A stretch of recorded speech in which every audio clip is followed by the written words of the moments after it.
their like whole thing this movie, it was just getting a little too corny. But he's also shooting at the top, like near the ceiling of it. He's not that tall. Men would rather murder than go to therapy. They're such scared children. Hey everybody, Jimmy with the Triple C Collective here, and I am really excited to bring you our new series. This is called Sibling Scream. Hey everybody, Jimmy with the Triple C Collective here, and we are ready to bring you part 3 of our Sibling Scream series here. And joining me and my brother Eddie are sisters in cinema, Becky Randall and Jodi Randall. Say hi, everybody. Hello. No. And for this third outing now, this is 3 of them. This is great. It's been a lot of fun. This is the movie of the Scream series that I am probably the most difficult and hardest on, without a doubt. Even when we were talking before, we were all like, like Eddie texted me and was like, man, it's too funny.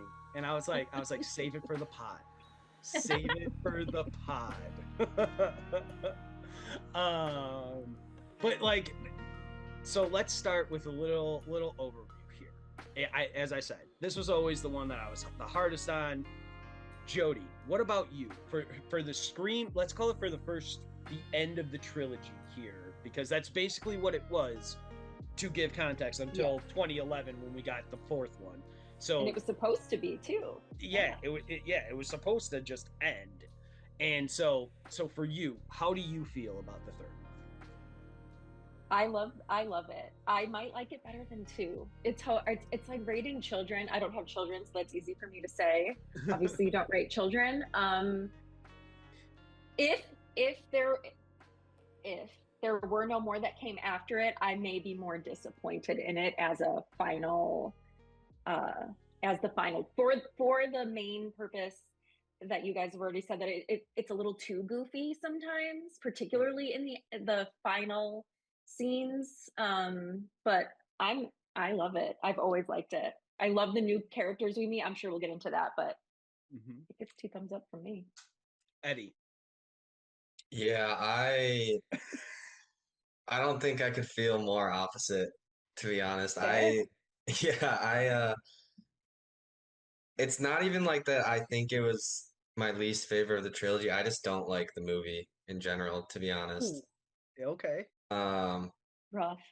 Like I mean I like the Scream movies, and but like I just do not like this movie. It doesn't work for me.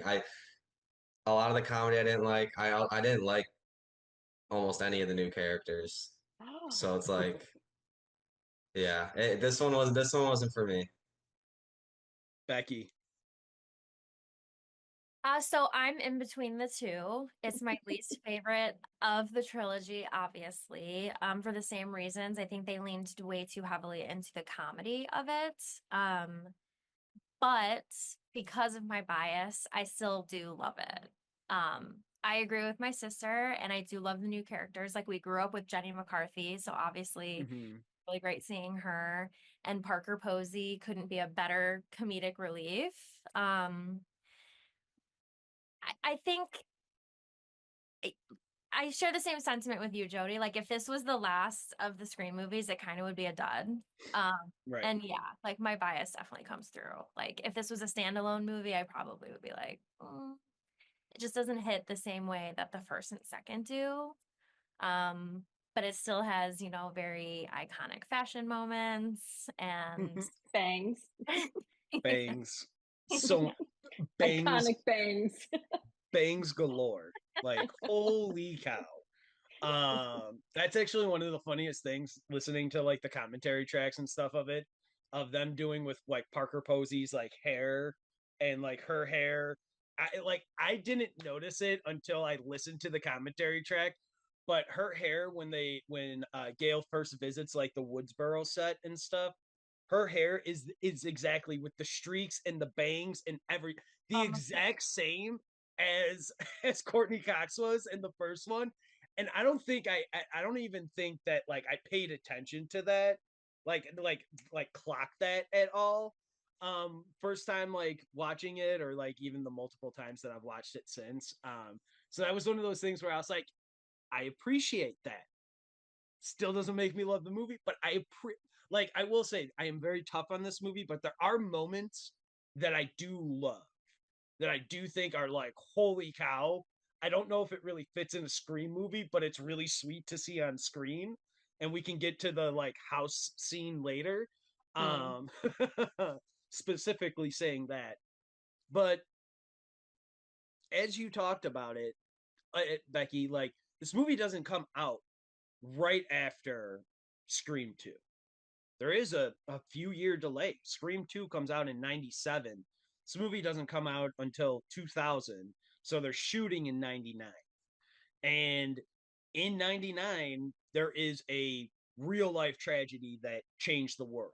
And that is the mass shooting at Columbine. And not only did it change the US like trajectory and history of like just clocking all of that stuff and keeping tabs on it now and putting it forefront, but like it also changed entertainment. People like ran away from a lot of violence or like kid violence or any of that kind of stuff. Like you really didn't kind of start seeing bubbles of that until like 2008 when you get Hard Candy, which is spoilers for Hard Candy, but that's like a twist on that too. Disturbing movie, great movie, disturbing movie. Very good. But Columbine changes this movie, probably for the biggest thing. The one thing that I think we talked about, not sure if we actually put it out there or if it was like after recording, but Matthew Lillard was paid to be in Scream 3. The biggest thing about Scream 3 is that that's what Kevin Williamson's kind of original idea was these kids growing up. There would be kids growing up in Woodsboro in the shadow of the original Scream events. They were too young to know the characters, but that town then grew up in the shadow and they were all messed up from it. And the puppet master of these kids was, wait for it, pause for dramatic effect here, Matthew Lillard's Stu. And that is why Matthew Lillard's Stu was why he was originally paid to be in Scream 3 before Columbine happened, and then the complete pivot. And when they pivot, they also lose Kevin Williamson. He doesn't have the time to come up with a whole new script because that was his very kind of like thorough outline that he handed in. And he was like, yeah, I would be able to turn this around because they were about to shoot in like 6 weeks when they get Ethan Kruger on board. So 6 weeks from production, before cameras are about to roll, they bring on a whole new writer to write top to bottom a whole new idea and script. So well, that's impressive knowing that then. It makes me appreciate the movie a little bit more. But I do have to say, I'm all for a Stu comeback because he was my favorite character in the original. But I don't know if I believe he had the wherewithal to be a puppet master of it. He was a follower himself. Like he did everything that Billy told him to do. So I guess he could take what he learned and pass it on to younger generations, but I just don't know if it's as believable. I mean, maybe he also would have had a point to prove that he keeps getting remembered. And they put little clues of this in 5 when I really thought Stu was 5 and 6. People shit talk Stu in 5 and 6. And I'm like, this is the perfect motive for him to be like, they always forget Stu. Like, it's always Billy that gets named. So yes, I agree with you, but maybe he picked up a thing or two in prison. Everyone loves an underdog. to be fair, a TV falls on the dude's face. Yeah, it's gotta rewire your brain somehow. Like an electrical shock. Like they should hire us. You see Twitch. But all of that to say is like, so Scream 3 is all over the place. Like it like people were trying to pull people back from a break. Then they lose Kevin Williamson. Columbine happens. And so that also changes the script that we see that, like, Jodi, you also added of, like, Nev Campbell then is only there for a short time because she's Mona. It's something It's like like Mona Drowning Lisa. Mona or Yeah, something. Drowning Mona with She's filming Danny another DeVito. movie. Yeah, with Mhm. Danny DeVito. It's this like little small like rom-com that she was doing. So for her to show up on Scream, she's like, I'll be there for 3 weeks of shooting total. And they're like, what? So that's why, like, one thing that, I mean, Eddie, talk about Gale and Dewey a little bit here and how. Yeah, no, I love Gale and Dewey in the first two movies. Like, they're literally awesome, but as like side characters, kind of like not the main character. Their like whole thing this movie, it was just getting a little too corny and like it was It was just a little like corny. it was just a little too much. Like I love Gale and Dewey, but it was too much this movie. They felt like the entire first 50 minutes is like almost entirely just them. Yeah. And like you see, some of the other kills and stuff, but it's like pretty much them. I never thought about it that way, but you're right. Love the classic nods. Like when she tries to sneak in a camera on set and Dewey's like, you don't think I know that you have a camera in your purse right now? And it was like so obvious. Her purse had like holes in it. And there was Yeah, like, right. Well, and she says, "You bought me this bag." Yeah, yeah. fans It are gets cornier as the movie goes. It almost Yeah. gets like slapstick, which I don't love. Like especially in the end scene when you can hear them trying to get in the room. Like it went on too long. Oh yeah. It was too much. I just finished watching it like 15 right before we logged on, and I was like, okay, that is a little much. There is, so like, don't get me wrong. Like, people shit all over Batman 66. I get it. I get it if it's not your cup of tea. I can watch it and I can still laugh. It's not really like what I consider to be Batman, but like I can still laugh at that camp. For this, it's like Scream was always a horror movie first, and then like poking fun at the horror genre with like some absurd, cutting, like witty comedy that was also being like literally somebody being cut on screen, and like it just works so well. And I mean, I don't know. I think for me the biggest like downfall of this movie is not having Kevin Williamson like writing it. Like it really feels like an outlier, which is interesting to say because like Scream 5 and 6 are like not involved with Kevin Williamson. I mean, Wes Craven is sadly like gone at that point. Like Scream 4 is the last movie that he helms, and that's why like Kevin Williamson kind of comes back for that because Wes Craven was diagnosed with brain cancer at the time. So like they knew he wasn't going to be here for too long. I just don't feel like Screams though. Right. And I'm sure we'll get into all that down the road, but that's just my personal opinion, and I will die on that hill. Scream If 5 it and even- 6. A different movie franchise. I mean, yeah. The killers don't even stick to the original like killing patterns, and anyway.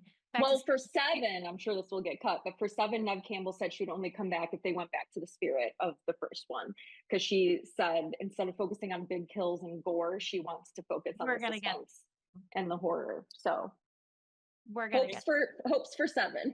And Kevin Williamson comes back.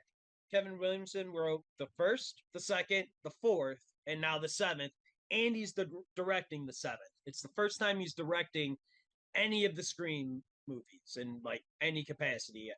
Like I think Wes Craven actually always invited him on like set and stuff, or he was always welcome. But like I don't know if he ever got behind the camera and like directed a scene or anything like that in the franchise. So it'll be exciting to do that or to see that because Kevin Williamson, outside of his TV work, like I think Teaching Mrs. Tingle is like one of his only like movie writing directorial like things that he ever did.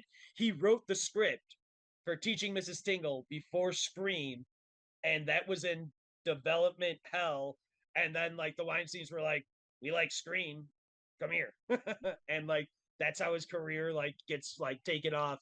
And it's somewhere in between Scream 2 and before Scream 3 that like Faculty, I Know What You Did Last Summer, and Teaching Mrs. Tingle all get like released, and that on top of Dawson's Creek and like the other, he released another TV show for HB or ABC. Crazy. Characters. New characters. We talked about this a little bit. So some of the new characters that we get. Jodi, who is some of your favorite character? Do you have a Parker favorite Posey, character or a just couple? as Becky said. Parker Posey as Jennifer. I love Parker Posey, so I thought the humor she brought was like on target with the usual Scream humor. She wasn't. Her and Gail played off of each other a little bit, and toward the end it got a little much. But yeah, I thought she was a fun addition. Yeah, Parker Posey I thought was okay. She was like she was the best of my Mm. she was my maybe favorite of the new characters. Like I don't have anything bad to say about her character really. I thought it was fine. It got a little bit ridiculous by the end of the movie just cuz like I don't know, it felt like the whole movie was Gale, so then she was in it a lot too, and then like they were just going back and forth. Like it at some point it was a little much. But really I thought some of their stuff, especially early on, was good, that the way that her and Gale played off of each other. Patrick Dempsey I thought was fine. And like literally everybody else I kind of just forgettable, honestly. They all like die. Well, And that's another thing, but I'm sure we'll talk about it later. Literally all of the kills are unforgettable, like or forgettable. Sorry, like I think Parker Posey's is kind of memorable. Yeah, that's probably my favorite one. And also when the house blows up. yeah, yeah. Because that was kind of one of the first kills too. That was a little different.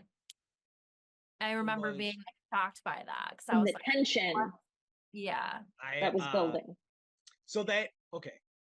You know what? We can let's just jump. We jumped questions. We can jump to that because like so Parker Posey. I know you two love her. I find her to be the most annoying person in the movie. Unfortunately, I like. She plays the character so well though. She's supposed to be this dramatic actress. Right. And so like real life thing is happening to her. Like she's it. like, oh. You know, this real life thing is happening to her, and she's just like, it's great. However, my favorite part of her is when she does jump into Patrick Warburton's arms and I think that was improvised. Nuzzles into his like shoulder. Yeah. That is truly like comedic gold. You cannot like write that in there. No. Like she plays the perfect like over dramatic like real life like TV star, movie star, whatever you want to call it. Like I loved it. Again, like I mentioned earlier, some of it was a little too overdone, leaning way too heavy on the comedy, but like Parker Posey does no wrong in my opinion. And her death is epic. One more time, sorry. Her death is pretty epic, I think. I like it. It's also okay. We can jump to like some of our favorite kills if we want to, because that's just kind of what we're talking about. It's ridiculous that Dewey starts shooting on the opposite side of where all of the movement is. Well, he didn't want to shoot her. He didn't want to shoot her, you see. But he's shooting 2 feet above it. Like, what are we talking about? He's not shooting. Normally, yes. I would say yes. You're right. He is not trying to injure like any kind of possible victim back there. Yeah. But there's also a perp back there that you got to be careful about. But he's also shooting at the top, like near the ceiling of it. She's not that tall. Like Parker Posey's got some hops because she like easily jumps into Patrick Warburton's arms, but she's not that tall. Anyhow, but that annoys me that he starts all the way on the other side because it's like for the defenders of Parker Posey, they're like, you could have saved her. There's a chance that if you start in her mirror and she falls out as like, you know, Ghostface is trying to go after her, he stumbles over her and misses and she lives then. Well, there are Easter eggs that she's alive. Fair. I forget. I think it's in 5 when Richie is watching all the screams on YouTube. There's a video on the side, I think, that says like Jennifer Jolie tell all or something. There's something where she like there's some small little Easter egg that she might be alive. That's what I don't. Probably just for the fans because she's a fan favorite. Yeah, I think that's what I don't like about these movies. They start to become unrealistic the more you make them. So like That's you're like, fair. wow, this person would have died, or that killer would have never have done that, or it starts to get unbelievable. And just just coming back to the comedy, I over and over and over, I always come back to when the killer throws the knife at Dewey, and the Oh hand my hits his God. head, and he like falls, and I'm like, Are we watching Charlie Chaplin here? Like, I Maybe love Charlie maybe Chaplin, I blocked that out. but you yeah, don't that's remember that scene? no, I no, no, no. remember it, but I wouldn't have called it to memory. Oh my god, it's so bad because it's like this killer's down at the bottom of the stairs, and he's like, Is that in Yeah. 3? yeah, and the Yeah, that's a handle hits his head, and he Ga- rolls down the Gail- stairs. So Gail is in the basement getting chased by, Ghostface, and she's hiding in there. She calls Dewey and is like, I'm in the basement, Dewey, please come help me. And he's like, and he's about to open the door, and then he's like, wait a second, isn't that something that the killer would say? And like he backs away, and then she's like, don't, Dewey, I'm down here, or whatever. And then Ghostface like wakes up, he hears the like scuffle be on the other side of the door. He opens it, fires his gun, nothing in it, and then the ghost face is just like throws it, and it's like, Yeah, and they like focus on the shot of the like knife the going handle, up like, there. Oh my god. is bad. I It's- remember the first time I saw it, being like, what Oh no. just Okay. happened? But I'm very curious, especially Eddie, from your perspective, seeing it like later in life. Were you scared at all watching it? Were there scary parts? No, that's like why I really didn't like it either. Cause like There's such scary moments. I like never really felt scared the entire time. And like in one, I was like terrified watching that movie. And two, I was decently on the edge of my seat. And this one, I wasn't. I think it's just the whole way that all the characters went about that like final fight. They all like it was all like lighthearted. Like the characters didn't seem scared. So like how am I gonna feel scared if they're all like laughing and joke? Like Yeah. I don't know. It didn't work.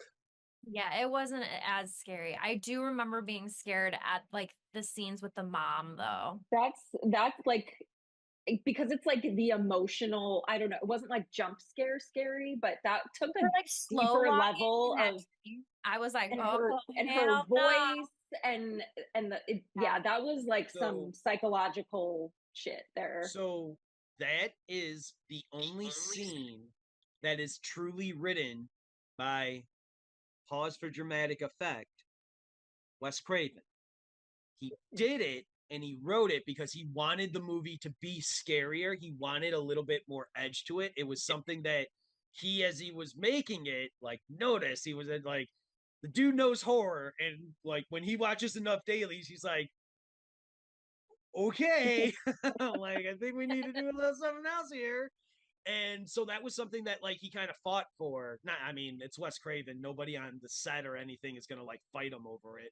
But that was something that he kind of really pushed for. But he was also afraid of doing that scene because Wes Craven is like the master of like the nightmare scene because of like Nightmare on Elm Street and stuff. So like he was like, is he like almost was like, is this like almost too like masturbatory almost of me? Like is this too easy of me to like do this? Should I even really include this here? Are people just gonna be like, it's just another Wes Craven nightmare scene and like write it off? But no, it's one of my favorite scenes, actually. Like if we're just talking about like favorite scenes, like there's no real like kill involved there, but I love that nightmare scene because I am freaked out the entire time. The bloody hand, and it's like that you almost see like the fingernails. Oh no! Oh no! No! No! No! Yeah. No! No! No! No!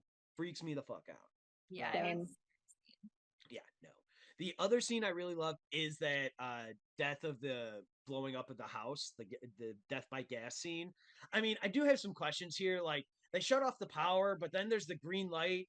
Clearly, the power light's still on like the fax machine there. Like I didn't even. Okay, we've discussed this. We have to suspend disbelief. like A lot in this one, actually, A but ton in this one. yeah. What are we doing here? A fax machine only works with power. The power is all cut. That's fine. That's fine that you want me to believe that the power is cut. But Scene you is so show tense me though. It's like, do you go inside? Do you go outside? Do they want you inside? Do they want you outside? So it was a tense scene. I really liked it. And it was like the blind leading the blind. No one wants Yeah. to take charge They because were like, but it also was funny. They were like, oh, yes. running Well, outside together. right? Yeah, it was silly. So the one thing, like, I love that because, like, truly seeing like the house blow up is like something like you said. You haven't seen that kind of like level of devastation to like a block, a home, or anything like that. You've really just seen devastation to individuals, which is Mhm. just as fucked up as like anything you can see. Like, I'm not trying to downplay that, but it was just cool to see that.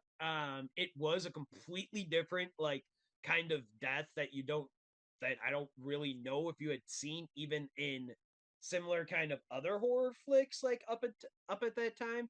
I feel like Urban Legend had something like that, but maybe it involved the microwave. It did. A Okay. cat in a microwave or a bunny in a Yeah, something microwave. like that. And I don't want to revisit that. Eddie, anybody else have any favorite kills, favorite scenes, anything like that? Mm, my favorite kill might be the Parker Posey one. Just because I kind of like the chase in the little back hall, like behind the, like I think that's kind of a cool concept. But Dewey shooting the wrong mirrors a little. Gross. It's also one of the only chases we get, and it's really short. So this movie does lack good Yeah. until like Nev Campbell at the end when she's like, "If you want me, come and get me." But Yeah. the Jenny McCarthy chase does not last really long. Everyone else just kind of gets it right away. Right? I mean, like you get Tyson, he fights off, he gets stabbed, but then he gets thrown over the edge and stuff. Yeah.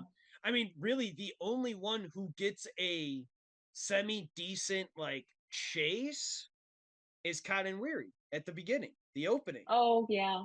Because he gets the phone call, the frantic Mhm. phone call, and then he comes in and and then Christine's all like hidden and like swinging golf clubs at him and stuff, like, because apparently he was trying to take the game to the next level, which is just so disturbing on so many, like, oh my God. Like that opening scene is just crazy. But it's also one of those things that it's like, oh my God, you really just, they open up the whole thing to like LA, they're opening up the whole world. Before we were so tight.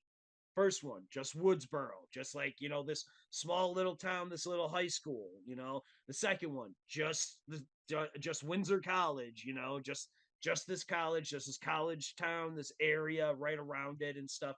But now we're seeing so much, so spread out. Like Nev Campbell's out in, you know, out in the boonies, out in the Wherever. woods, like wherever. You know, everybody else is in LA, and that, I mean, LA is huge. You know, that's no like small feat all in itself. So they really expand the world here in a lot of ways, and we also really lean into like just Hollywood, which I both like and sometimes dislike the whole Hollywood lean and everything. But Becky, what about you? What about going to Hollywood and the whole idea of like what Randy almost brings up in his movie here, like that we get back of like you learn something about the past that like everything you thought about the past is wrong, and something you will learn something new that you never knew before. How do you feel about coming back to Hollywood, the Maureen Prescott of it all, and I like that we got a little bit of a background on the mom, but I also felt like I didn't know if it was believable. I don't know. I just thought it was weird. Obviously, they needed to tie in the killer to Maureen and Sydney. Mhm. But like, where was the dad in all of this? He would have been the first bro I called. I would have been like, "Hey, yo, mom, like what? Like their mom was like an actress, or did the dad not even know?"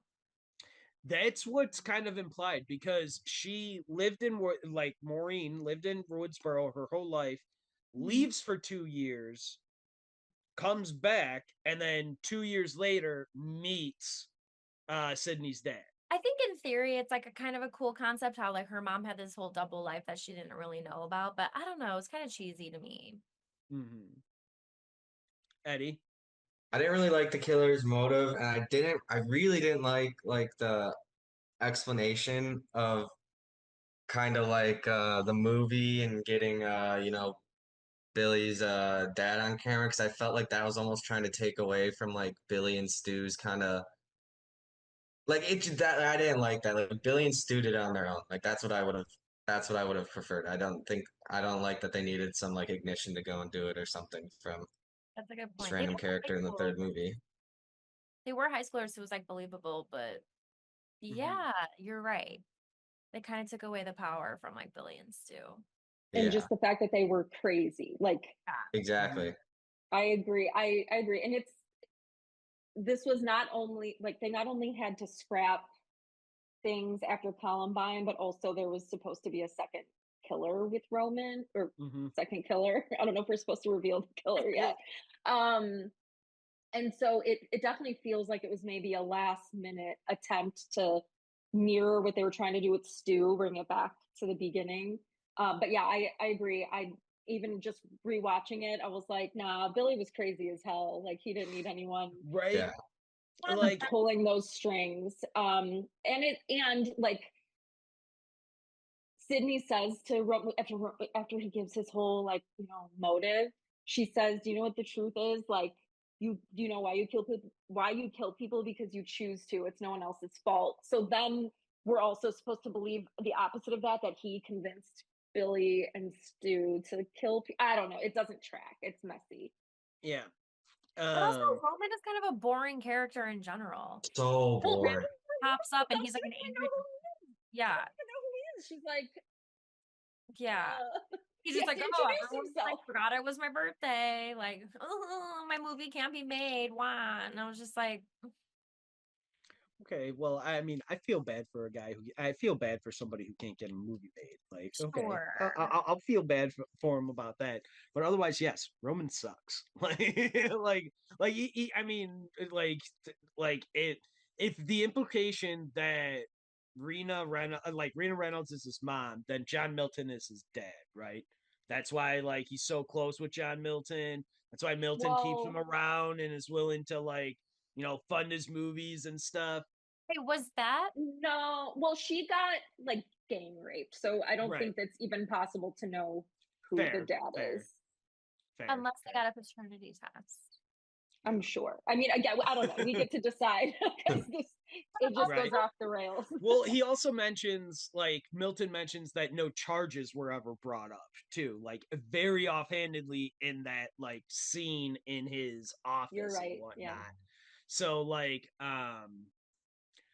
again, what is going on in this movie?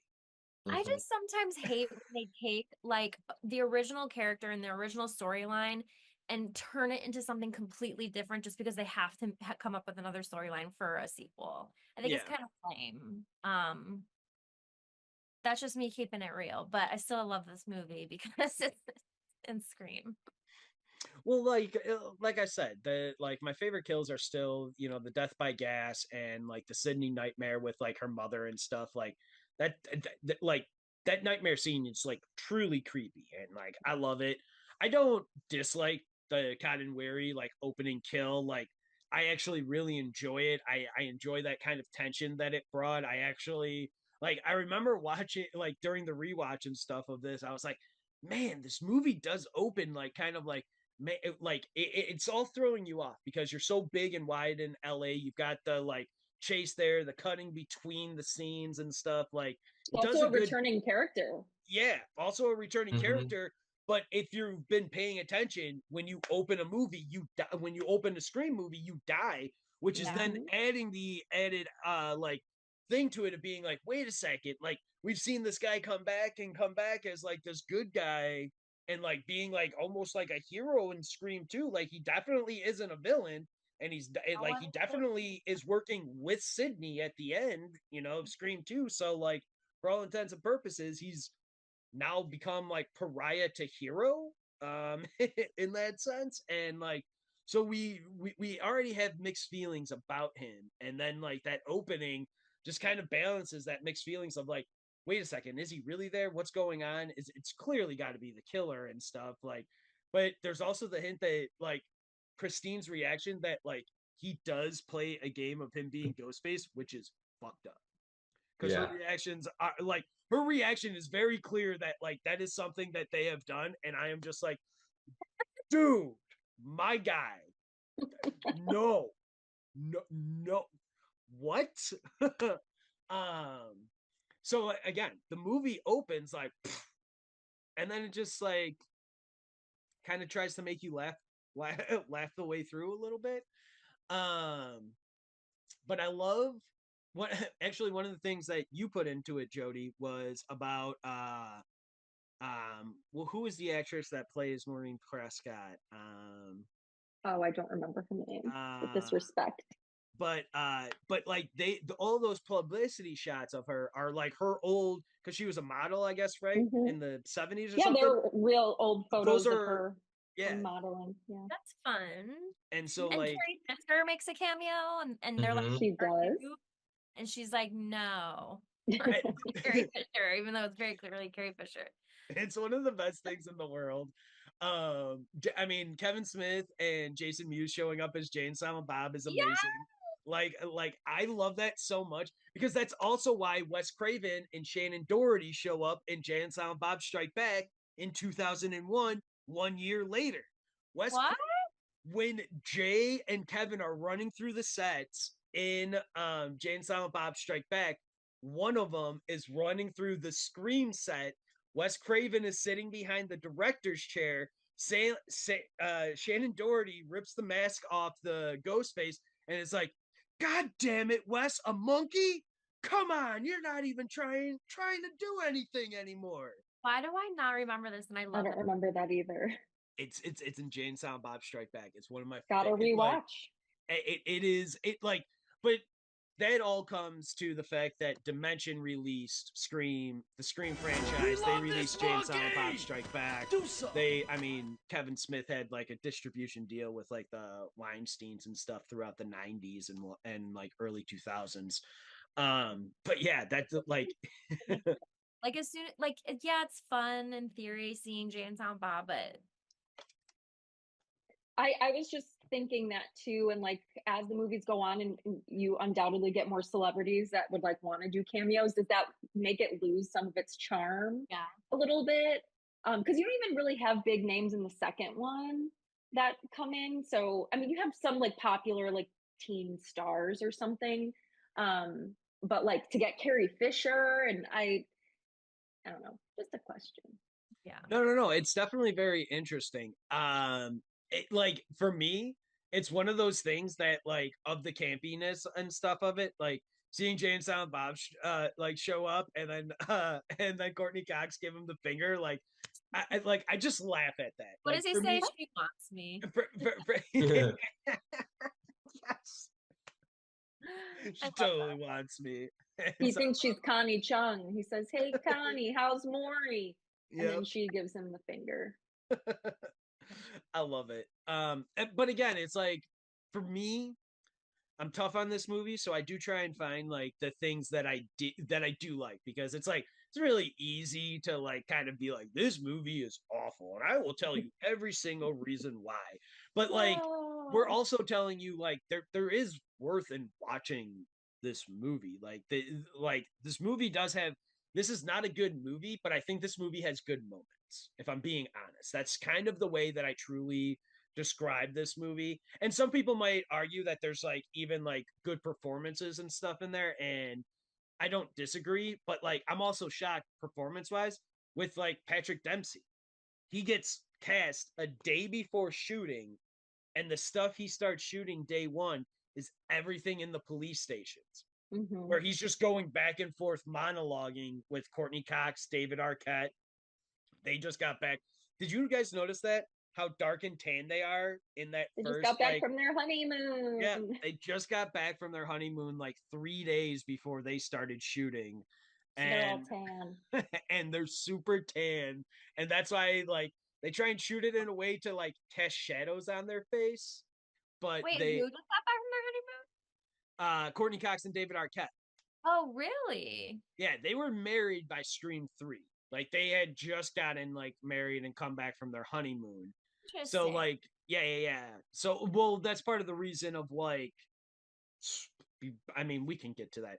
We can get to the end later.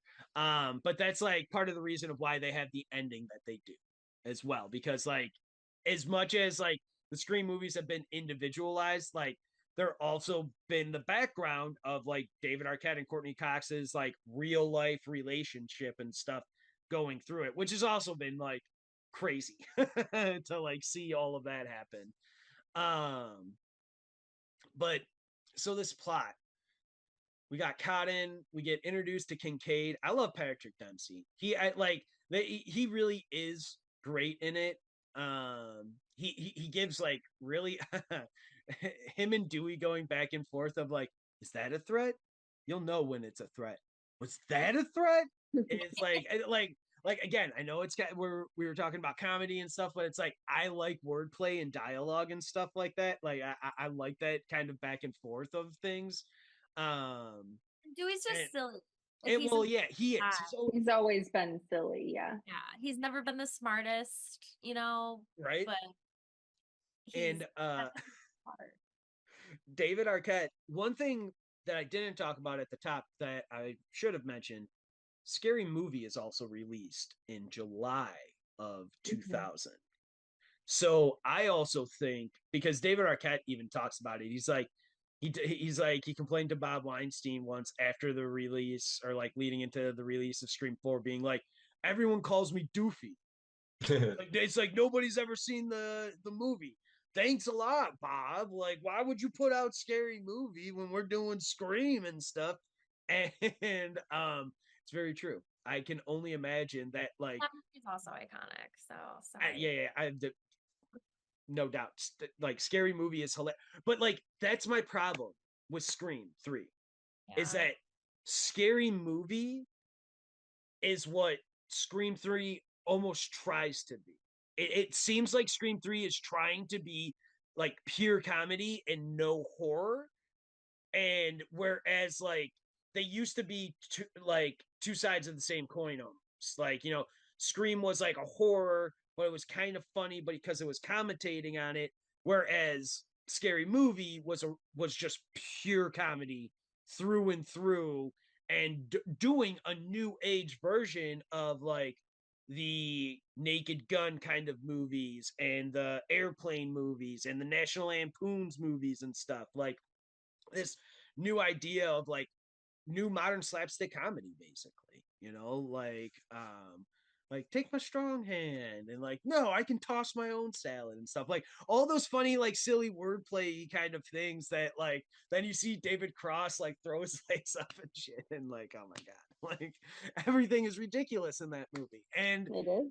like that's almost why I think even maybe that's my own personal problem with Scream 3 is that I have watched Scary Movie and I'm like, Scary Movie is very funny and Scream 3 is not very scary, and it like bothers me. It bothers me. That's fair. But so then one question I have to ask you guys. Scooby-Doo effect. Jodi, have you heard about the Scooby-Doo effect of Scream 3? No. Eddie? I'm not. Becky? I'm like trying to put two and two together, but Scooby-Doo effect where you like do a redo kind of thing? No. Scooby-Doo effect is part of Unmask the Killer? No. Well, sort of, yes. But it's how they actually describe this movie. Is because this movie, if you watch a Scooby-Doo episode, people pair off together. They go investigate one thing, like Gail and Jennifer do. Like Dewey and Sydney do. Like Kincaid and his partner do. Now that makes a little bit more sense. They're cops and detectives, so like, you know, like maybe we can put them off somewhere. But like they all break off into their little groups, and then they come back together with their new information, and then they go off and come back together, and then in the final thing, we even talked about it. They're running around the one single room like you do in Scooby-Doo. Like they're running in and out of halls, dipping in and out of secret passageways behind paintings and stuff, like you would in the Scooby-Doo episode. Now, don't get me wrong. I love Scooby-Doo. I own the DVDs. I own plush animals that I say I bought for my daughter, but I will be over my dead body before we throw those things away. And so it's like, again, it's not Kevin Williamson writing this story. Even if he wrote a new story and like had somebody else like do an outline or something, it's not him, and it feels just so different that like people like this is a major thing, calling the third one like the Scooby-Doo movie. And so I didn't know if anybody else had heard about it as I was doing like my research and stuff. Like this is something that like people talk about, like even in the documentary, like Still Screaming and whatnot, like because that talks about all three movies. Um, they talk about it like as people calling it the Scooby-Doo effect of Scream as the third one. And I don't like now that I say that and kind of throw those things out there. Does that even change the perspective of the movie for you? Does that maybe even be like F you? I love Scooby Doo. I like it more now. Jodi. Doesn't change anything for me. I Eddie? like it. I liked it already. Yeah, that's fair. That's fair. Yeah, I don't think it really changes anything for me either because I already thought the ending was kind of subpar. So yeah, I don't know. It seems like it was based off of a Scooby Doo episode. Now that you said that, I guess. Yeah, Becky. I mean, admittedly, I've never really watched Scooby Doo. Stop. It was more of a boy thing. Necessarily. So Daphne and Velma. I watched the movies, but I don't know if I ever watched the show. I used to love never those even watched the cartoons. movie with Matthew Lillard. I mean, obviously, I'm a fan of Simple Plan's Scooby Doo song because it's Obviously. What's You new, mean Scooby-Doo? obviously? I love Simple Plan. No, I know. I just didn't know they had a Scooby Doo song. Oh, yeah. I guess. What's new, Scooby-Doo? Yeah. Oh, I didn't. Yeah. I believe me, I have watched that show with my daughter. I have also seen Simple Plan play that live. Me too. Yeah, whenever they played with Sum 41. Jodi, We were there too. Did they play it at the Radius? They definitely played it at Riot Fest. I'm more than positive they did because that was something that like my wife was like, yeah, about too. She loves Simple Plan. Like she was like, we're going, and I was like, okay, cool. I also want to see Sum 41 too. Like It was on Becky's birthday, so we went. Oh, nice. Yeah. Like that was a great show. That was a lot of fun. And like I think Sum 41's last show that they were playing before they like now have broken up, I believe. They've broken up multiple times. I saw Sum 41 at Bourbon Street once. What? Yeah. That's how like I was bummed. I had to work. I worked at Bourbon Street, but not in the back where the concerts were, so I couldn't go. I was bummed. it was Anyway. all venue like that. No, I don't think this changes anything for me. The movie always ends in one place. Yeah. The first time it's Sue's house. The second time it's in the theater. Yeah. I mean, college campus and the theater. Yeah. And then, I mean, I guess it is a little tacky that it was at like a mansion with like secret entrances and stuff. And even with like Roman's death, thinking back at it, I'm like, it was so cheesy. Like it was so obvious. He like opened it and he like looked around and was like, is anyone watching? And then we just we're supposed to expect that he was actually dead. Mm-hmm. I don't know. Well, that's one of the things that, again, because I just watched it, like Gail checks his pulse and then she says he's very dead, and they never explain how you could hold your breath, but you can't stop your pulse. Yeah, you can't stop your pulse. Like we never, maybe can we think she was so like that she didn't feel the right spot, maybe, but also in hindsight, anytime you don't see the person get killed, they're the killer. Like it was not good. It was not good. We did see Billy get killed though. You're right. That's why it was so shocking though. Yeah, that but was. Exactly. Spoiler for one of the killers in Scream 6, same thing. I remember being kind of shocked when I saw it was Roman. I was like, but I also was kind of like, oh, kind of lame because I didn't like his character. And I Yeah. wasn't sure if I believed the whole like brother storyline even.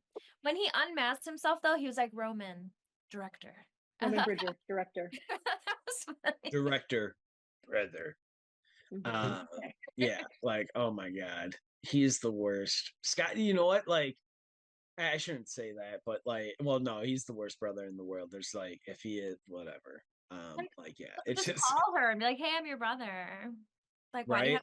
have Yeah, Roman, did you give her a call? Like, did you even try?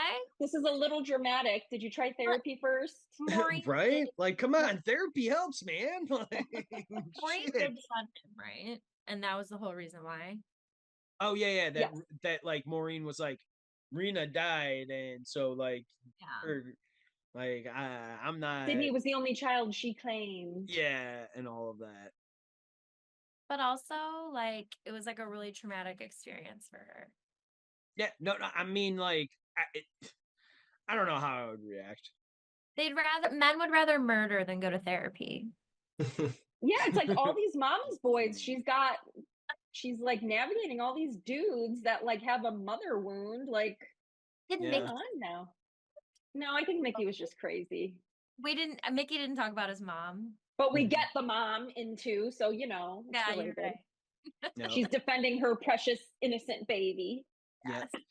and my, her motivation isn't anything modern like Mickey's. It's just good old revenge. Good old fashioned revenge.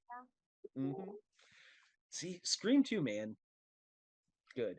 But I got a couple of I mean, so I guess, does anybody have any characters you want to talk about? Any scenes you want to talk about? Anything else that like really stuck out? Because we kind of hit it, like Jenny McCarthy's like death scene, kind of a bummer. Like it's just like not that great of a scene, Yeah, we knew unfortunately. that girl with big tits was gonna die.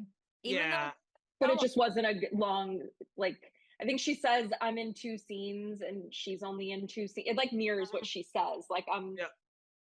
they mirror it, which is one of those fun meta things that Scream does. yeah, her death was kind of scary a little bit too, because she was in a room full of the costumes. And you're like, You- oh, She but got a tiny chase. yeah. Like when tiny Yeah, I chase- thought that was anticlimactic. It could have been better. Well, because It then was. then she starts hitting her like the dude and the ghost face with the rubber stuff, and it's just like Yeah. it's just like, And then he it's just like, gets her and puts her over the door. Yeah, it was like, oh, okay. Mhm.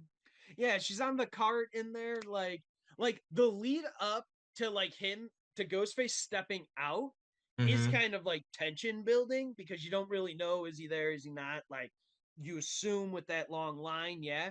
But then after that, and like again, the second when she grabs the knife and it just like wiggles, I was like, oh man, it might as well be a talking fish being like, oh no, don't slap me or something like.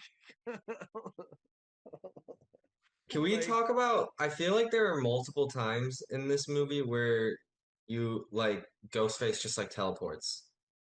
Well, And that's because there were supposed to be 2 killers. no, I know, like that's what I'm saying, but then it's like they don't Yeah, say that in the movie, so then I know. don't really like that. Like I like the theory and it makes sense, but then they don't ever mention it, so then I don't like the theory because it's There's like you just want and us to there's assume even that. one scene that they didn't cover their tracks because in the end, well, not the end, but when Sydney goes to the studio and she's in her old house Yes. and she opens the door and almost falls out, or no, she's in her bedroom, someone's at the door, she closes the doors like in her house, someone's at the door and then someone's at the window at the same time. Yeah. And there's one other scene where there's 2 people at once. I was gonna say right after that, she runs into the other house and Ghostface was behind her. Yes. And then she runs in the other house, closes the door, and then he pops out of the closet in that house. Under the mom's like death. Yeah, like, and covered like in the like that just doesn't make. He was literally just behind her, and now he was like locked in this room or closet. It's like what? Like well, much like the fax machine and what Jodi said, we need to spend But those are bigger ones. Like that is second killer in this one. yeah. talk about it, Jodi. Yeah. The original script, and I believe they shot it. I don't know why they changed it. Maybe you know. But Angelina is the second killer. Yeah, so she apparently was one of Sydney's classmates. Like they kind of gave her story, they kind of took her storyline and gave it to future characters. Like she was one of her classmates who felt like she was in her shadow. I don't know, whatever. She ends up dating Roman. Because and there's clues throughout the movie that she is like shady or maybe the killer, and they left those in. But they even when she's talking with all the new characters, you learn that she got the role of Sydney because she won a contest. Like they were like, "Oh, a million girls apply, and you're the one that got picked." Like, and she's like, "Hey, I earned this role or whatever," because Roman gave her the role. And then when they switch her from not being the killer, that's where she gives the line, "I didn't fuck that pig Milton just to get this role," and stuff. And then she has a very lackluster death. Yeah. Very lackluster. And well, some of that might, so like I don't know where that second killer comes in, but I do know Emily Mortimer before filming didn't have a proper legal work visa in the US. So they scrambled days before she was supposed to be on set to get one. Now, I don't know if that might have held anything back or changed like some of the script of being like, let's have this other thing here. Let's scrap the two killers in case we can't even have her and we have to recast entirely. Because I don't have that information. That's all real speculation, but I do know that like they scrambled real hard to get her a work visa in the US like really quickly. And they were like, nowadays, like you gotta wait like weeks or like a month or something for like stuff like that. Like, but we were able to get it done in like 24 to 48 hours and like not have any issues. Because she's from the UK, she's British originally. So like, I mean, she does a decent accent, but like her like creepiness or like kind of hinting that it could be her, like the bathroom scene with Sydney. Yeah, that's a big one. That's a big one. And then Dewey has the whole thing like, "Angelina, what are you doing all the way over there?" Like after the explosion at the house and stuff. And like, she's like, "Are we safe?" Like, it's just, I'm not sure why they changed it, but it would explain some of the inconsistencies we see. But then they give her characteristics, part of the characteristics they give to Officer Jodi in 4, because she was in theater with Sydney and Sydney like barely even remembered her. And I guess that was supposed to be Angelina. Like she was in her shadow. Sydney was the star actress. Right. And whatever. And then they give some of her other characteristics to someone else. I forget. But I don't know if I would have liked that. It makes much more sense that Roman was solo and he like convinced all these people to. And maybe they were going for shock value too, because it was the first time there was only one killer. Right. Yeah. I don't know. Well, a lot of this also is like a lot of the production of it, aside from just trying to get the movie made, like Wes Craven takes a big break in between this. He does Music with the Heart with Meryl Streep, which gets Meryl Streep an Oscar nom. First time Wes Craven has directed an actor to get an Oscar nomination in his entire life. After Scream 2, like he was like, I've done a whole bunch of horror. I would like to try something else. Like his mom hated that he did like horror and all of these like dirty grungy kind of movies or whatever. So he was trying to see like any artist does, trying to stretch his wings and see if he can do this. He's like, I've done this so well. I know how to make a movie. I know how to keep a budget. I know how to set up shots, work with people. Like, can I tell a different story? And he tries to do it. Music of the Heart bombs, but like it was also one of the first steps of like the relaunch of Meryl Streep in the early 2000s before like Devil Wears Prada and all of that stuff. Like, because again, she gets an Oscar nom for it, and people are like, "Oh yeah, Meryl Streep, you know, she can still act." You know, I've heard of that movie. Me neither. And that's why, because that movie bombed bad at the box office. But it's the only non like genre based movie, like non horror, you know, thriller, anything like that, like that Wes Craven has ever done. So like just for that, it's worth checking out if you're a fan of his, because it is by far the most unique thing that you would never expect him to do, kind of thing that he did. Mileage may vary. It's been a while since I've watched that, so I won't give like a review of it here or say like, but go watch it. Let me know what you guys think. Trilogies. What do we think? What about trilogies? I have one question about them. Are trilogies a continuation of the same like character and or characters in 3 set movies and or stories, or can they be like thematic movies that connect them, like 3 different themes that connect these 3 different movies and stuff? How have Jodi, how have you always thought of trilogies?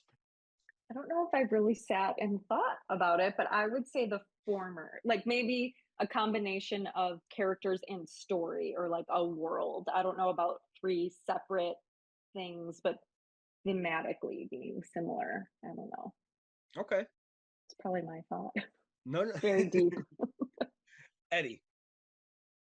Yeah, no, I mean, I've always thought of trilogies as the characters, especially just like some of my favorites, like The Godfather, the Dark Knight trilogy, Star Wars, although I guess it's 3 trilogies now, but either way, each trilogy centers around the same characters each time. So I don't know, I've always thought of the characters, but I guess it could be themed too. I think the themes carry throughout trilogies regardless, even as new characters come and old characters stay. Becky. Yeah, much like Jodi said, I've never really thought about it. So I probably wouldn't have anything new to add to that. I know that's a boring response, but yeah, like sitting here thinking about it, it would seem to be a continuation of at least one specific character's story. And then you can kind of grow on from that, if that makes sense. Yeah, no. So we'll talk about the themed one first, because everybody, like, we all understand a contained story or whatever, contained trilogy. But I have two examples of what I would call themed trilogies, possibly, if you stay with me here. The first one, Night of the Living Dead, Dawn of the Dead, Day of the Dead from George A. Romero. All 3 of those movies are connected by 3 different themes, but also via zombies. So even if you wanted to say characters that are carrying over, bam, we got them. Zombies are carrying over in all 3 of those. You got 3 different lead characters, 3 different like main stories and stuff in that. My other example is the Cornetto trilogy. Shaun of the Dead, Hot Fuzz, at World's End. Because like Edgar Wright originally, they only wanted to do Shaun of the Dead and Hot Fuzz. And then like an idiot, because he admits this, he's like, it was the dumbest thing I've ever said. He's like, oh yeah, it's like the, like the 3 colors, like the 3 colors trilogy. So yeah, of course we've got a 3rd one coming. And then everybody was like, when's the 3rd one coming? And he was like, fuck. Shit, now we actually got to do that, because like he wanted to do Scott Pilgrim and like other things, like Edgar Wright, Simon Pegg, Nick Frost, they all had other like projects they wanted to do. They loved working together, but they also didn't want to be kind of pigeonholed as like, oh, we can only get a job if we're all together doing it. They all wanted to do their own things, which is, again, fine. Artists, spread your wings. But it's a valid question, because like then once they do at World's End, that is kind of like the ending of a trilogy, in that sense. So in like people like, the Romero Dead series, like he's got other movies after that, Land of the Dead, Survival of the Dead, Diary of the Dead and stuff. So like, does that like Eddie, like you said, does that make that stuff not valid now, because then we're adding new movies to it and it's no longer just a solid trilogy? Because it's like, I put in here, Man with No Name, Star Wars, Godfather, Mighty Ducks. That's the first one I thought of. No. But it's a valid trilogy. It is a good, but now, is it valid because they did Mighty Ducks Game Changer, the sequel series? Now, that's a TV series, but it is not like, if we're sticking with movie trilogies, I would say that an offshoot TV series or a sequel TV series. Never saw it, doesn't count. Okay, fair. Okay, there we go. I don't even think Scream. I genuinely think even Scream 4 starts a whole new set, even though it's like Scream 4 stands alone. Scream 4 very much is an island, and then 5 and 6 started a whole new trilogy. Yeah. Mm-hmm. No. What were you gonna say, Becky? I was just saying I'll stand by that. I don't think Scream 4. So like I think of the first 3 movies as like the trilogy. Yep. And then Scream 4 kind of starts a whole new world. Yep. A whole new expansion. Well, because then it's like I also thought about Naked Gun, the Naked Gun trilogy. That's like one of my favorite like comedy series ever, and they just rebooted that, with Liam Neeson and Pamela Anderson and stuff. So it's like, is that even valid with a reboot? Is Star Wars even valid since they did the prequel and now the sequel trilogy? Again, Godfather hasn't been touched, but they also have done the Godfather TV series. Like whatever about the making of the series or whatever. I kind of just wish they would stop. Well, when they all tune into this podcast, they'll hear us say that. Yeah, just stop. Just well, stop. Because I've got an example of where they stopped a trilogy and actually just did a trilogy. Lord of the Rings. No, because then they added The Hobbit to it and made that a trilogy. But we can. That's okay. That's okay. The Man with No Name. I don't know what that Good, is. the Bad, the Ugly, I don't know what that is. like A Fistful of Dollars, a few dollars more, and The Good, the Bad, the Ugly, the Clint Eastwood Western movies. Now, it's part of the genre of spaghetti Westerns, which a ton of those were made. But these 3 movies of just of that character that Clint Eastwood played, the Man with No Name, that's it. That is a trilogy that he did. He's played other like cowboys and stuff and other spaghetti westerns. We all know Clint Eastwood. That like he needs no explanation. But like that is truly one of the only ones, because even post Scream 3, the only trilogy I could really think of was The Dark Knight. Of true 3 movies: Batman Begins, The Dark Knight, and The Dark Knight Rises. Because you get, after Scream 3, you get The Matrix in 1999, and then I think it's 2001, or like you get the next 2 movies in like 2001 and 2002. Yeah, Eddie. Does it count as a trilogy if the 3rd movie has to be broken into 2 parts? No, there's a question. Because you have The Hunger Games, you have Mockingjay Part 1 and 2. Good call.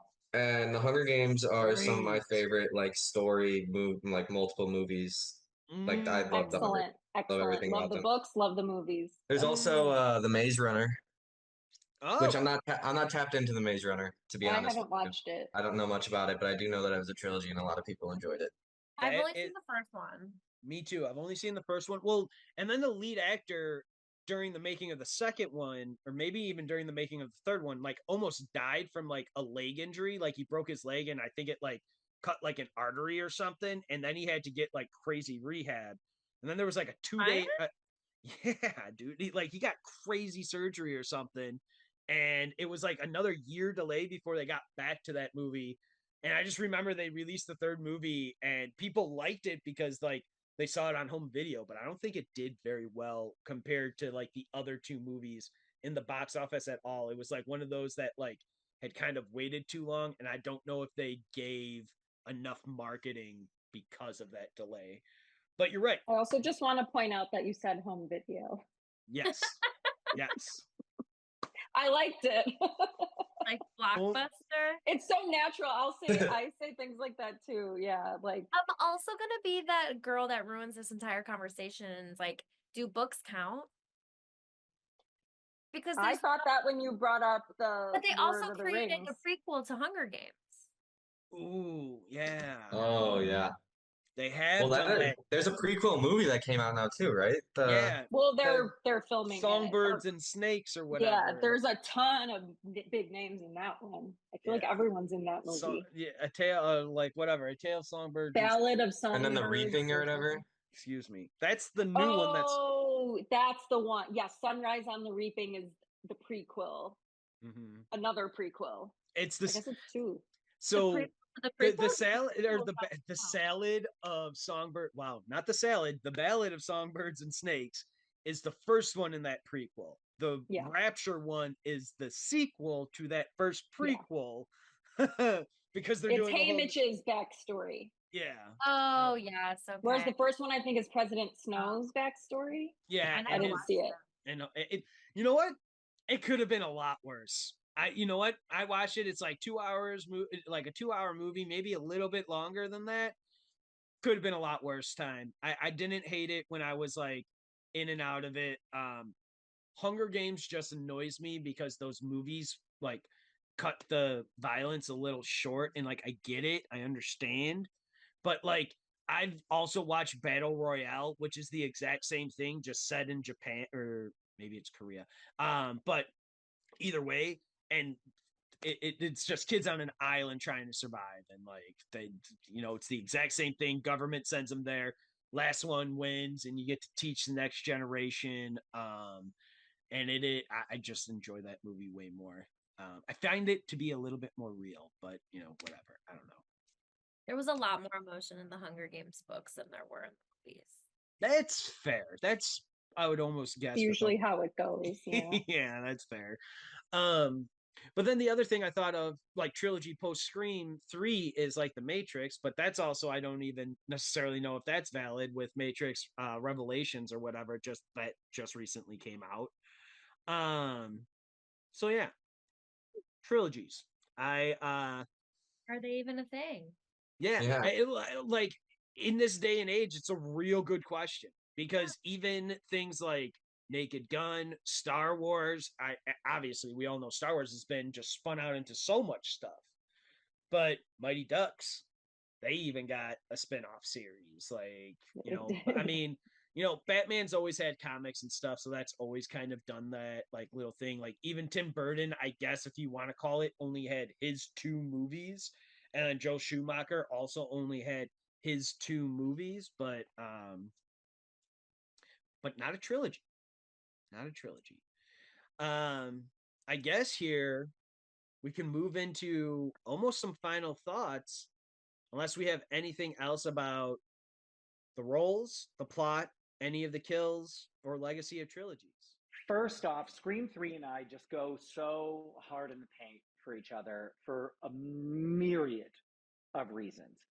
One, I feel like it was at a time where like there weren't like, of course there were always like sequels of stuff, and of course there were franchises and things like that. But I was just young enough where I would always want more. Like they could have made Scream 9, 10, 11, 12. At that age, I would be going to every single friggin' one of those and loving every single one of those, even if they just like shit in my face over and over and over again. Like I would be hands down in it to win it. So the fact that just like more Scream was happening, I loved.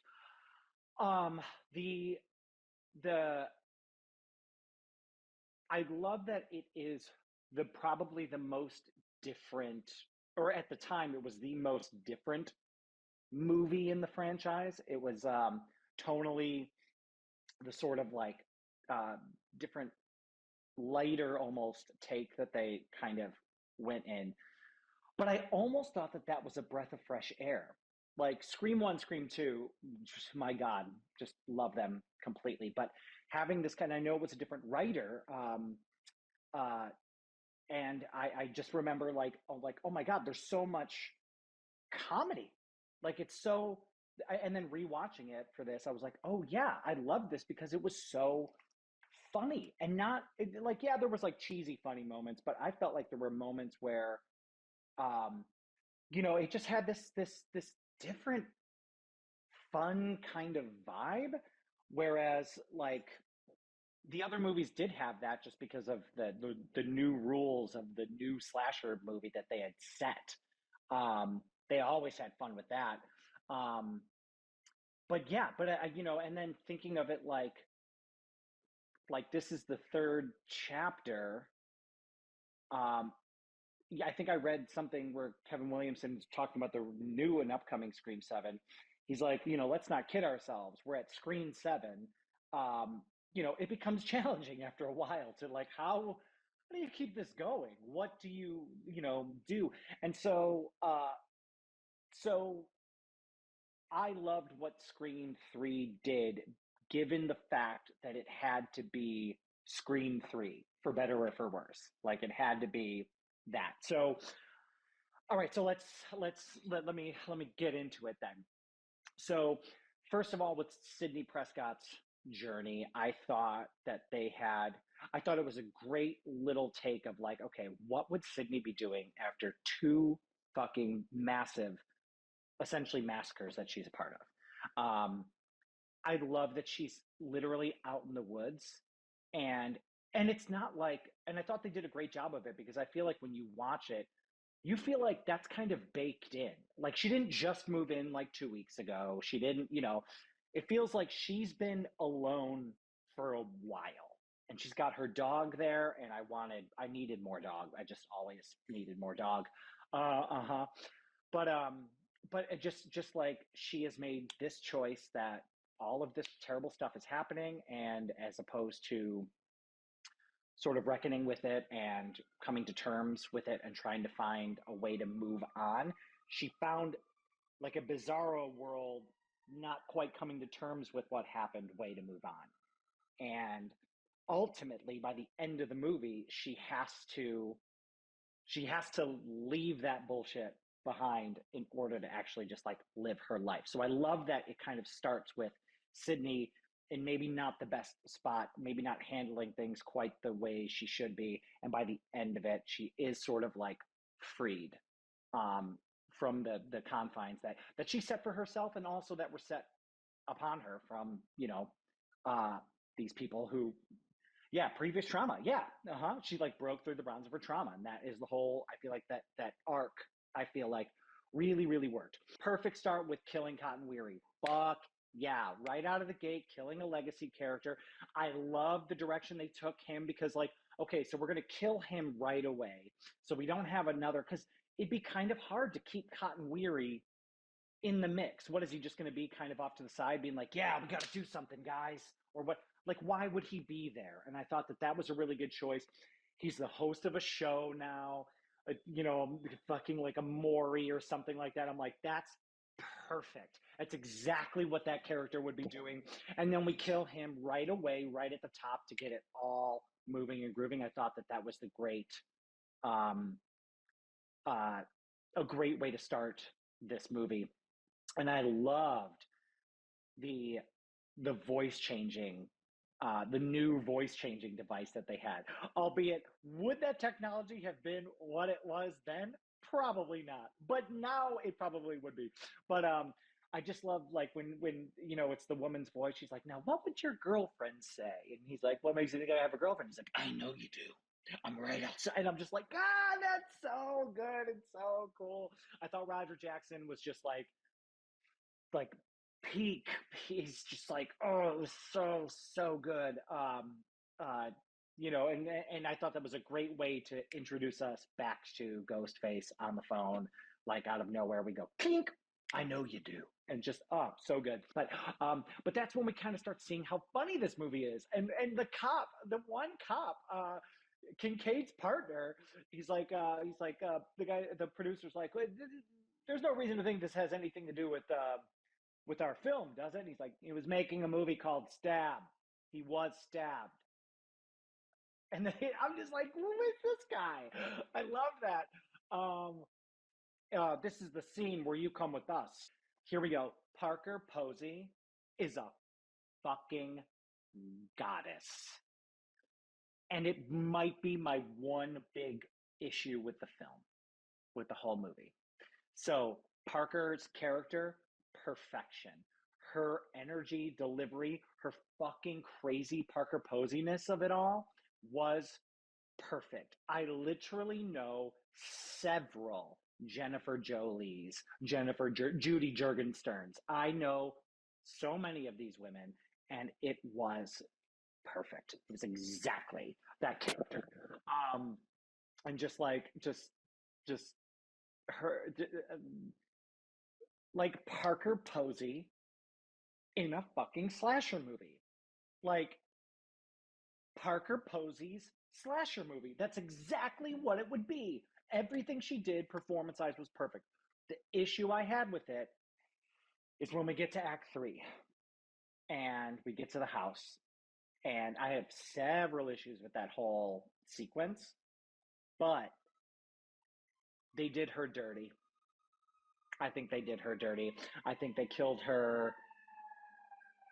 I don't even think they needed to kill her. I think she could have survived. You know, I get the third act bloodbath. I get let's kill as many characters as we possibly can.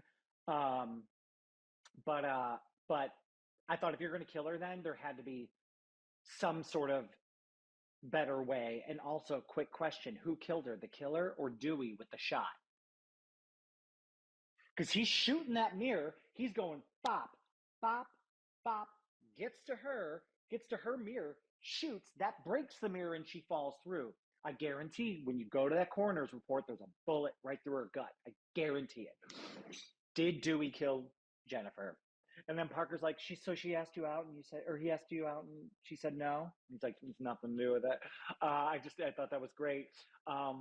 Randy's rules, perfect, and I still wanted more. I thought it was a perfect tie-in that Randy, of course, filmed this at college to kind of wrap it up. I loved Roman Bridger so much. I loved Roman director and I loved Roman killer. But I loved the way they set Roman up. I bought his whole director character of like, he's just like that kind of hyper anxious, hyperactive, kind of ADD director kind of guy. I didn't see it coming that it was him. I did not see it coming at all. No. Close the door, bitch is actually my note for the very end of the movie.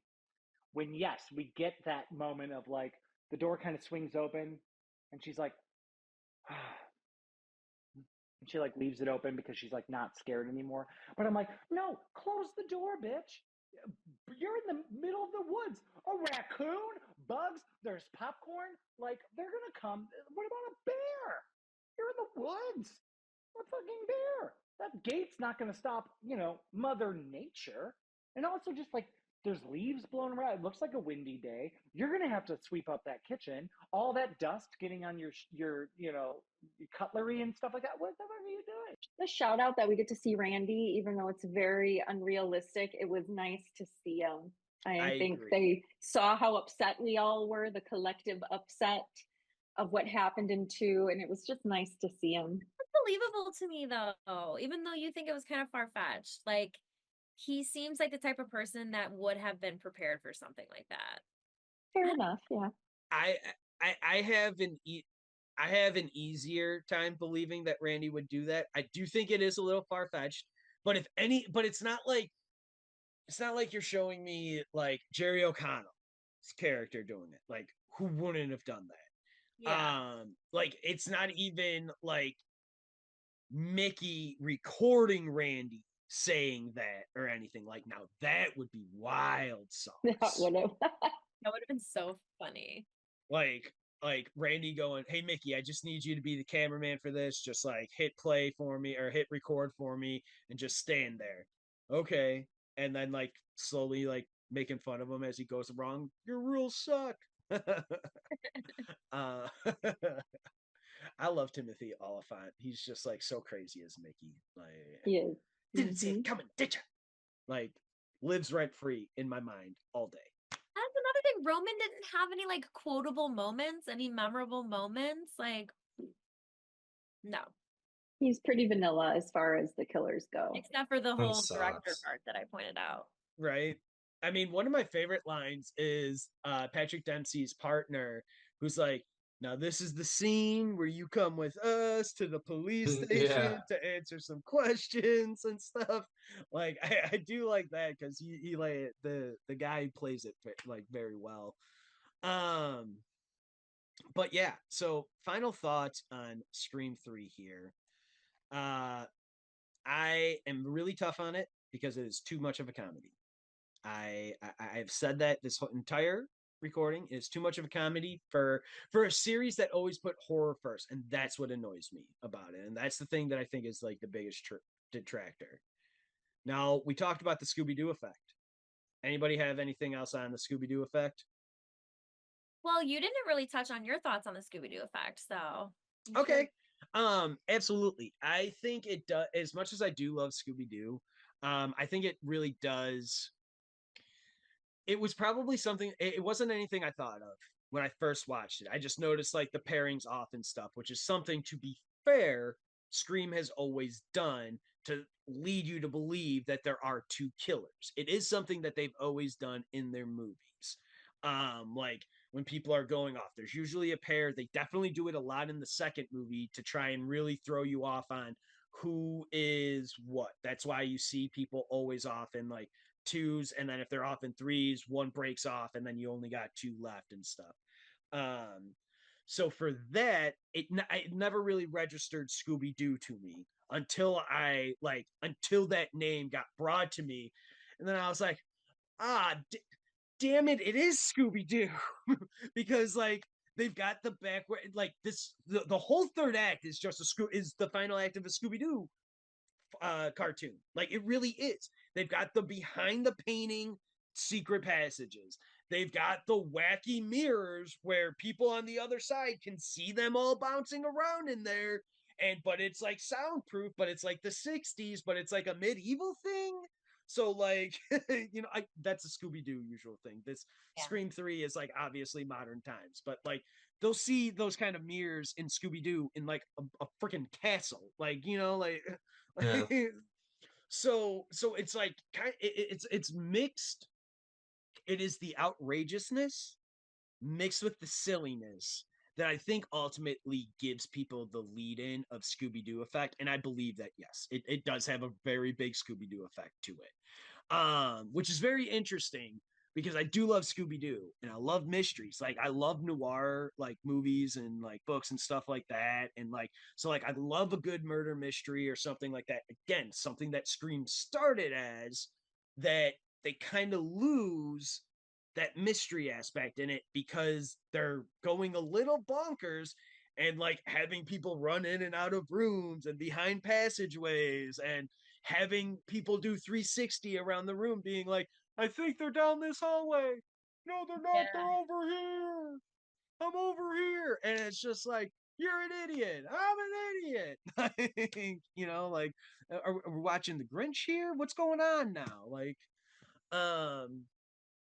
yeah, it just gets too, and I love a good silly movie, but again, setting and I guess context really matters to me. So like I was signed up for a horror flick initially watching Scream 3. Like I was always signed. Like insulting to the loyal viewers when there's like a new writer. Is it kind of like just bringing in like Game of Thrones? Like once it gets past the point of the books, you can tell. I didn't read the books, but me as the viewer, I could tell that the writing was different, even if I didn't read the book, because it just was so far away from the original. Like what would actually happen in that world didn't happen, and it just got worse and worse and worse. And I think that's, even though I didn't necessarily know that Scream 3 was a different writer, you could feel it. Yeah. And so, yeah, I think it's just a little disappointing, but still loved it. That's my bias. That is 100% my bias. I will say, in trying to do things a little, in trying to do things a little bit of positivity towards the movie. Like I said, I don't want to be a true hater. I am hard on this movie, but I don't want to be a true hater. Endings are tough. Like, no, people, as much as people might have liked the original Star Wars trilogy, people shit all over Jedi all the time. People shit all over Godfather Part 3 all the time. People are very divided on Scream 3. I think Scream 3 is like, even in this podcast, like you guys aren't necessarily saying that like you love it, and by I'm saying Becky and Jodi, you guys do I would say you guys are more positive on that than my brother and I are on Scream 3. And that is another reason why we do this with 4 people, is to show that, like, they're even people who love a franchise. We can look at this movie and still be like, I don't know, I've got questions. I become a And real hater after 3, so wait till you see. really, know, so I like it. spoilers, I do love 4. I do I love Four love is 4. amazing. I love 4. 4 is amazing. Yes. Oh, One of my favorite killers. Like, yes. I like 4 more than 2. I might That's also. insulting. I might So- also. So, okay. I can't wait to get into 4 now. Oh my gosh. Because 4, to be fair, was the first Scream movie I ever saw in theaters. Probably me too. Yeah. Me too. Yeah. Scream 4 holds a very, very special place in my heart. I do love it. I will explain wholeheartedly why I love that movie in that pod. And it is virtually for one line, but it is a so good. So good. I have things I like about it, but I do not like it. I don't like anything past 3.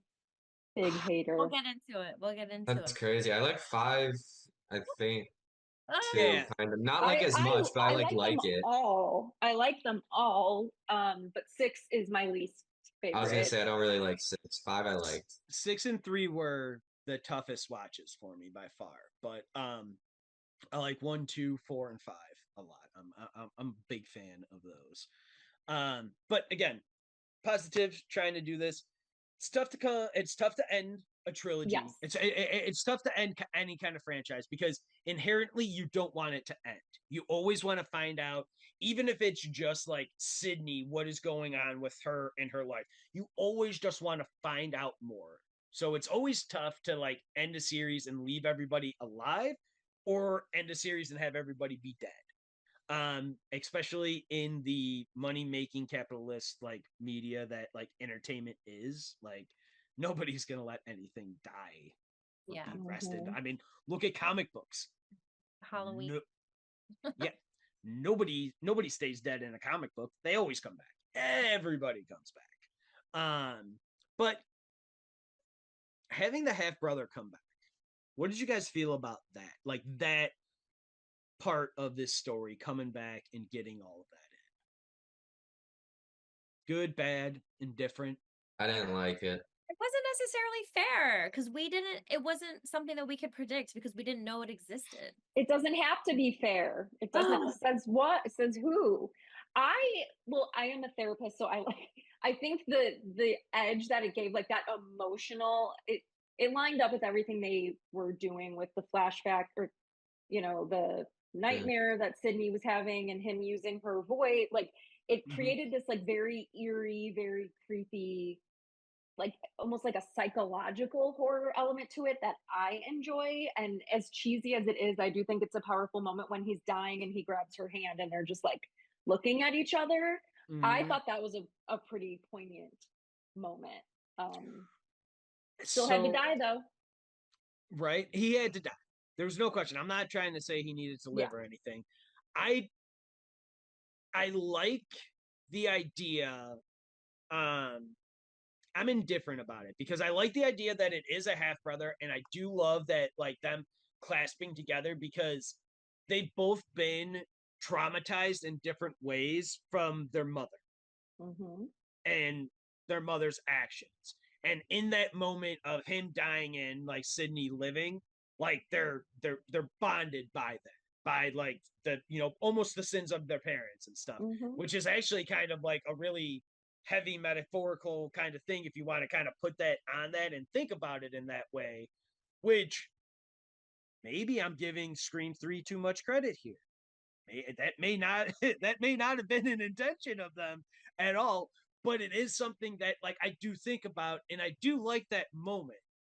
I don't know though if I really like the half brother coming back and like being the killer, but I like that end moment of them like trauma bonding almost Yeah. like in that moment that like Yeah.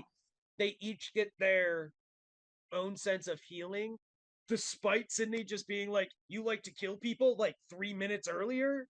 Like Well, it's like I how can see. like Sorry, go empathetic ahead. of a person she is. I think even after all of that, she could still understand that he was a human being and he Well, she gave him that last comfort, that last dignity. Like, even though he he didn't wanted family. Here's your family for like the 5 seconds before you die. He was no longer a risk to her, like, but I can see why if they thought this was going to be the trilogy, the end, and the stew option got taken away, I can see why they came up with like what could they do to bring it back to the beginning. If this was the end, it had to come back to the beginning, and how Right. else would they have done it? I don't know. I'm not a writer, but What about Sydney just stabbing him straight in the chest after he had already revealed that he had a bulletproof vest on and like in any capacity details. possibly She's thinking very he was injured from strong. that? She's He's been working out a superstar. lot after being terrorized for 2 Yeah. films. She's Yeah. very strong. It was a very big knife. I mean, great questions, my guy. He also was wearing one under that like tight clothing. Yeah. He had one on the entire time. These things I'm fine with overlooking. The seeing 2 killers at once when there's one killer, that is a technical mistake that is not as easy for me to forgive. Yeah. Well, I mean, if you want to talk about technical mistakes, in the beginning for Cotton Weary's death, Cotton is like they originally shot that on set in on location in West Hollywood. West Hollywood will only ever give you like a 2-day filming permit because they don't like to displace their like residents there, which is like fair to the people like living there and whatnot. They were filming in an apartment complex, so I would assume the apartment might have been vacated, but anyhow, they were filming there. They had 2 days, and in that apartment, in the room that Cotton Weary dies in, there is no sunroof. No sunroof at all. No moonroof, no roof or window that you see. But when they built the set, they added one in there, and they specifically put a shot of it in the middle of that scene. And when Cotton Weary is looking up at Ghostface, right above Ghostface is where that window should be, and it's not there because it's 2 different things that they edited together. One from on location and one from a set that they built. And like it was the editor Patrick Lewis or whatever who had pointed it out. He was like, yeah, I did the best that I could with this, but like these are 2 different shots on 2 different days, like many weeks apart. And yeah, I don't know why we built the shot like that or the set like that. I don't know why we needed to put that shot in there, but it made cutting this scene a lot more difficult. I love pointing out mistakes. Like that it was, and it's one of those things, it's a blink and you miss it thing. It's like Matthew Lillard showing up in the like party scene in the background of like Scream 2. Like Yeah. if you're not just like looking for it, you're gonna miss it. But like it's just so funny. I do like that nightmare scene. I like the death by the gas and the blowing up in the house. Jodi, any final thoughts? I have fun with it. I have a very like I love all these movies. Like Becky said, I'm biased. I don't, even if one came out that was truly horrible, I don't think I would ever admit that it was truly horrible. But I have fun when I watch it. Is it the scariest? No, I get everyone's criticisms, but I have a fun time. So Eddie? Yeah, it might be my least. I'll have to rewatch 5 and 6. It might be my least favorite of it, but there were still moments I enjoyed. I like again, I like Dewey and Gale, and I thought they had some great like funny moments, some back and forth in this movie. It was just like they were on the screen for too long and for my liking. But overall, yeah, I don't know. I think it's fine. It's not my favorite, but I still love the Scream franchise. Becky? Yeah, again, like I'm biased. I loved it. Obviously, after this conversation, I'm like, maybe it's not as good as I thought. But again, I just enjoy the Scream films. So my favorites go 1, 2, 3. Yeah. And then we'll just talk about 4, 5, 6. And then hopefully Excellent. 7 will surprise me. We'll see. Yes. I'm so excited for 7. I hope we all get to like either try and see it all together or see it within a couple of days of each other. I'm just stoked. I'm so excited. Still no trailer for it. Not even a teaser. Not even I feel like they can't. Even when like Matthew Lillard was being interviewed on the red carpet, they were like, "What can you tell us about Screen 7?" And he was like, "Absolutely nothing." So I was like, "Oh my God, he's going to be in it." Well, Yeah. he is in it. It is confirmed that he's in it. We just don't know in what capacity. Yeah. I've seen some leaked filming footage, which I like hate that happens, but also like give it to me. I want to see it. And I've read Nev Campbell recently did an interview in the new Scream book that just came out that I'm waiting to get from the library, where she gives some details. But what's his name? Mason Gooding from 5 and 6. He on the red carpet, they asked the same thing. What can you tell us? And he said this is the most brutal Ghostface ever, which doesn't align with what Nev Campbell's saying. So maybe he's just trolling us. I don't know. Yeah. Becky's face. Like, I'm very curious by that. Like, because brutal can mean so many things. You're right. How they kill. We're getting philosophical here. So, define brutal, Mason Gooding. Yeah, because like right? in 5 and 6, the killer gets a little bit more knife happy and gun happy. I mean, that shotgun in like New York City is like crazy. That's like, hardcore. Yeah. Yeah. Like, I mean, we see handguns in like the second one and in like little like key shooters. Yeah. But like, holy cow, that was like, I remember seeing that. I was like, whoo. Oh, there goes Ghostface. I guess we'll see. Right? We will see.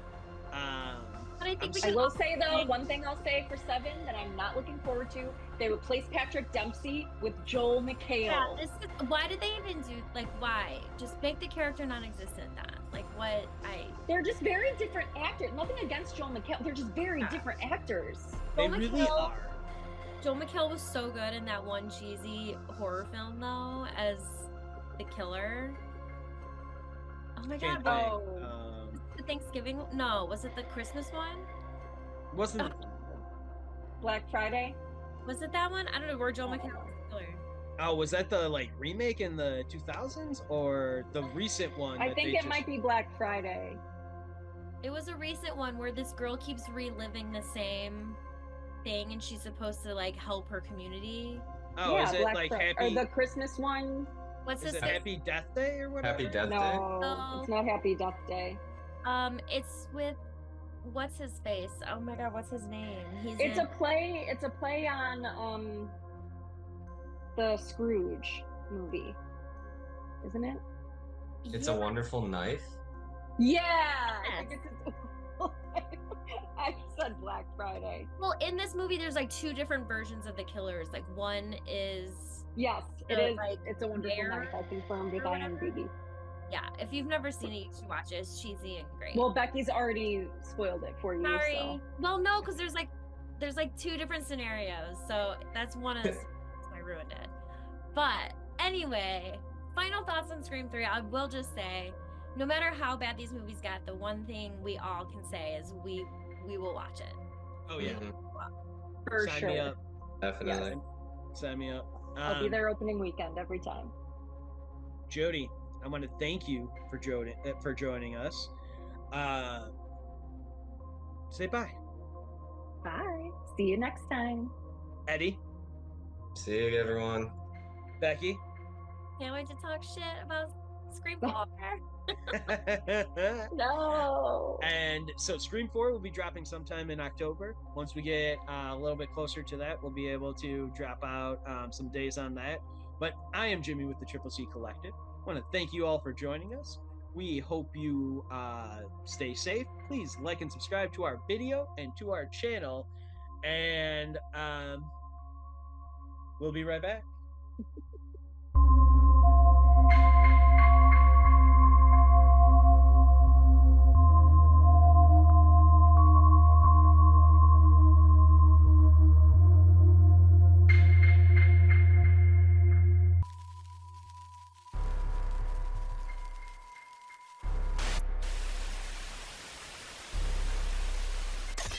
Whoa. nice.